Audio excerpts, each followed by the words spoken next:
heard that we're facing some very serious environmental problems.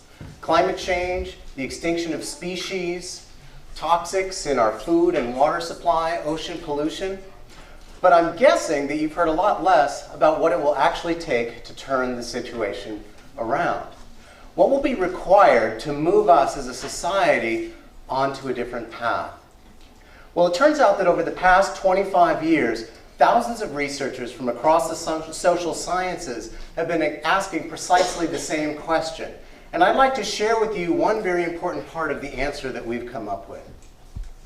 Now, sharing this idea is not easy, make no mistake, because it's invisible. This subject is invisible. Normally, when we learn about environmental problems, it's through nature documentaries, right, which feature this raw physicality, like this sea eagle capturing its prey.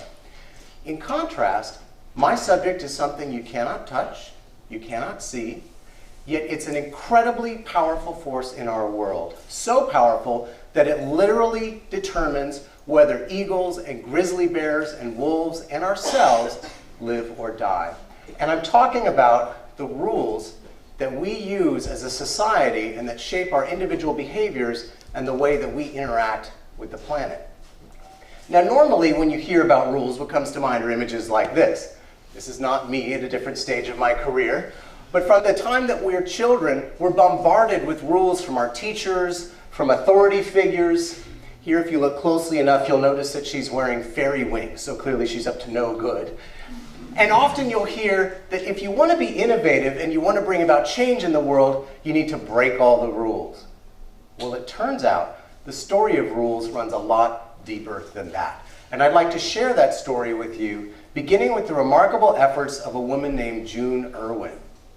June Irwin is a country doctor in a small town of Hudson, Quebec, in Canada. And June Irwin noticed that her patients were coming down with a variety of strange skin ailments and other diseases. And she suspected that the cause was the pesticides that are routinely sprayed in lawns and gardens throughout North America. So she tested the blood of her patients, and actually found traces of pesticide residue in their blood. And as she dug into the medical literature, she discovered that children are especially susceptible to these effects. So June Irwin went to the local town hall in Hudson, Canada, and said, "This makes no sense. We should get rid of these things." And at first they ignored her, but eventually the town of Hudson passed a new rule, a city ordinance, that banned all cosmetic uses of pesticides, all non-essential uses of pesticides. Well, when Canada's billion-dollar pesticide industry caught wind of this, they freaked out, and they sued the town of Hudson, saying they should have no right to decide what poisons are used in their community. Well, next, two things happened. First, they lost the lawsuit. Second, other towns heard about what was going on in Hudson, and dozens of cities and then entire provinces started passing rules of their own, such that today, fully 8 provinces within Canada have placed these bans on all non-essential uses of pesticides. So the basic idea that I want to share with you is very simple. If you want to change the world, change the rules. And this brings us to what is surely the greatest misconception whenever anybody talks about the environment. And that is the notion that if we just do the little things, like driving a Prius and carrying around a reusable coffee mug and riding a bicycle to work, that somehow those little individual isolated actions are going to add up to meaningful social change. They will not. It's a lie.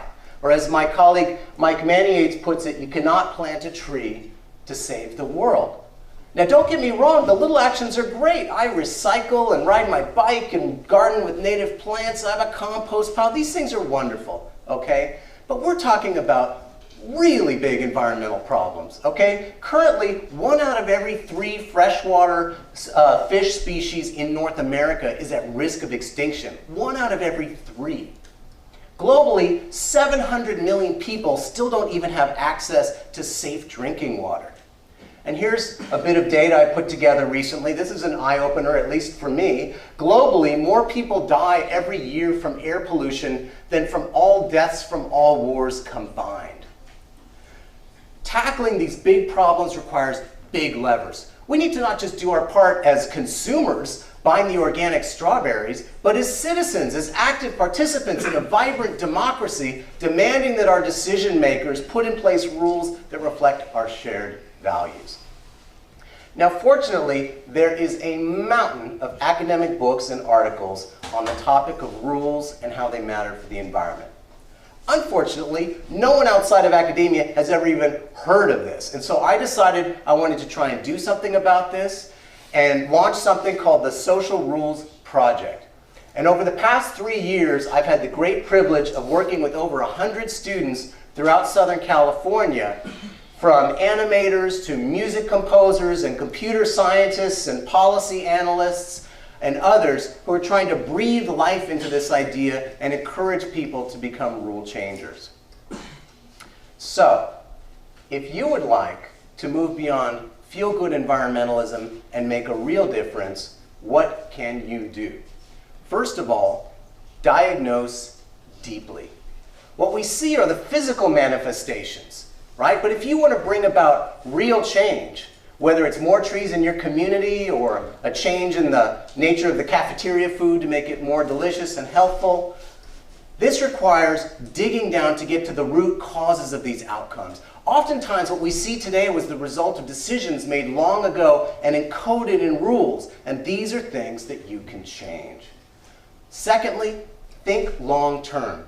There's always the risk that today's burst of enthusiasm for the environment or other worthy social goals will just last a few years and then society moves its attention to new things.